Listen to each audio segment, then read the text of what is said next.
शिक्षकों का महान उत्तरदायित्व। हमारे धर्मशास्त्रों में माता, पिता, आचार्य तीनों को बालक के जीवन निर्माण में महत्वपूर्ण माना है। माता पिता उसका पालन पोषण, संवर्धन करते हैं, तो आचार्य उसके बौद्धिक, आत्मिक, चारित्रिक गुणों का विकास करता है, उसे जीवन और संसार की शिक्षा देता है, उसकी चेतना को जागरूक बनाता है। इसीलिए हमारे यहाँ आचार्य गुरु को महत्वपूर्ण स्थान दिया गया है, उसे पूजनीय माना गया है।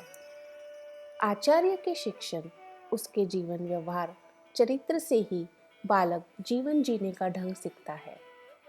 आचार्य की महत्ता, प्रतिष्ठा हमारे यहाँ इसीलिए हुई है।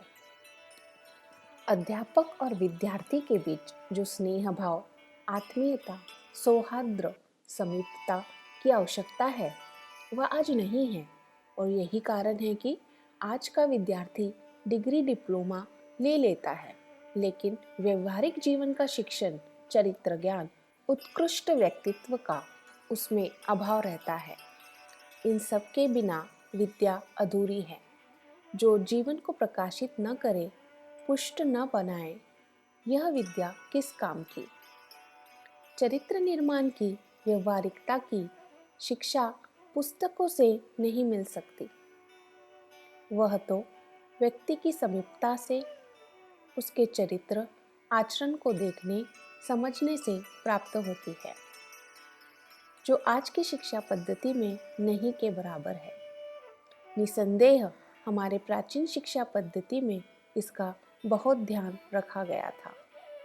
आचार्य और विद्यार्थी का सहजीवन आश्रमों में बीतता था। उस समय विद्यार्थी पाठ ही नहीं सीखता था, अपितु आचार्य के जीवन से चरित्र, व्यवहार भी सीख लेता था। इसी सत्य पर प्रकाश डालते हुए एक बार कबीर रविंद्र ने कहा था, शिक्षा के संबंध में एक महान सत्य हमने सीखा था। हमने यह जाना था कि मनुष्य से ही मनुष्य सीख सकता है। जिस तरह जल से ही जलाशय भरता है, दीप से दीप जलता है, उसी प्रकार प्राण से प्राण सचेत होता है। चरित्र को देखकर ही चरित्र बनता है। गुरु से संपर्क, सानिध्य प्राप्त कर उनके जीवन से प्रेरणा लेकर ही मनुष्य मनुष्य बनता है। आज का शिक्षक प्राण नहीं दे सकता, चरित्र नहीं देता, वह पाठ दे सकता है। इसीलिए आज का छात्र किसी दफ्तर, अदालत का एक बाबू बन सकता है, लेकिन मनुष्य नहीं बन पाता। आज शिक्षक और विद्यार्थी के बीच बहुत बड़ी खाई पैदा हो गई है, संबंधों की। यद्यपि इसका कारण आज की सामाजिक, राजनैतिक परिस्थितियां भी है, लेकिन जो शिक्षक है, अध्यापक है, व्यक्तिगत तौर पर इस जिम्मेदारी से नहीं बच सकते। एक बार शिक्षक दिवस पर बोलते हुए एक केंद्रीय मंत्री महोदय ने कहा था, आप तो विद्यार्थियों की परीक्षा साल में 1 या 2 बार लेते हैं, किंतु विद्यार्थी तो आपकी परीक्षा प्रतिदिन, प्रति घंटे, प्रति क्षण ही लेते रहते हैं।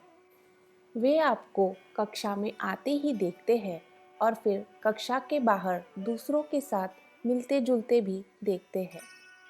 वे जैसा आपको देखते हैं, वैसा ही स्वयं भी सीखते हैं, करते हैं। इसीलिए जैसे आप होंगे, वैसे ही आपके विद्यार्थी भारत के ये नौनिहाल भी होंगे।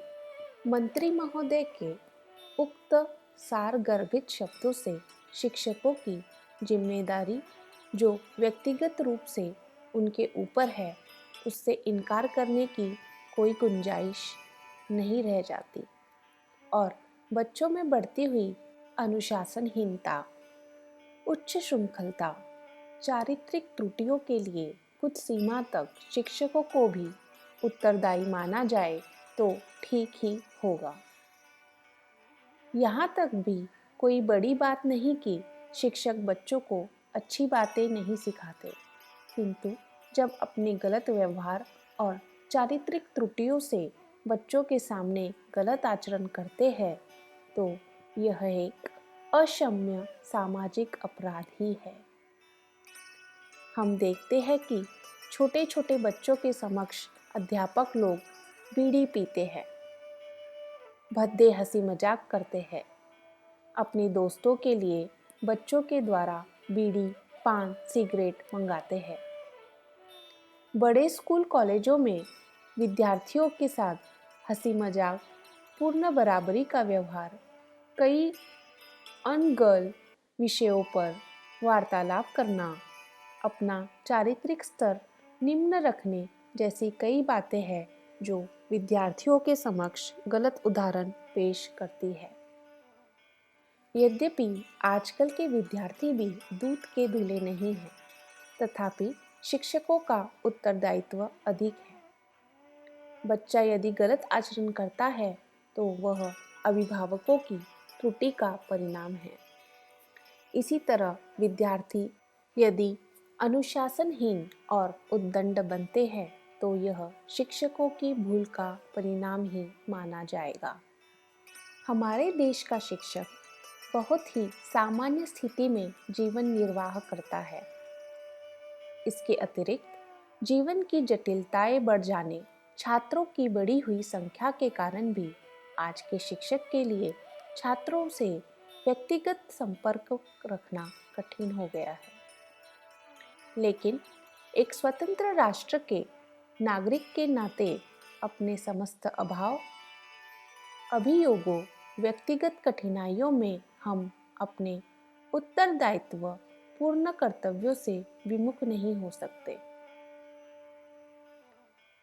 परोपकार और लोक कल्याण की भावना रखकर ही शिक्षकों को बच्चों के जीवन निर्माण की दिशा में अग्रसर होना पड़े। यह सच है कि प्रारंभिक जीवन के लंबे शिक्षा काल में विद्यार्थी और शिक्षक का संपर्क बड़े ही महत्व का है। यदि इस समय में बिना किसी लाभ की भावना से यदि बच्चों के जीवन निर्माण की दिशा में शिक्षक वर्ग ध्यान दे तो यह एक बहुत बड़ा पुण्य कार्य होगा।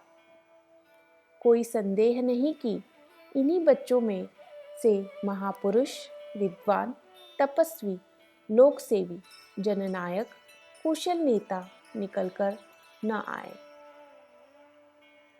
जिस देश में सुयोग्य व्यक्तियों की बहुतायत होती है, वह देश गिर नहीं सकता, न उसे कोई हानि ही पहुंचा सकता है।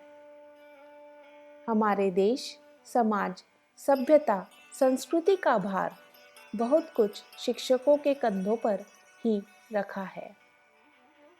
अपने इस उत्तरदायित्व को समझते हुए बच्चों के उत्कृष्ट व्यक्तित्व का निर्माण करने में अधिकाधिक प्रयास आवश्यक है।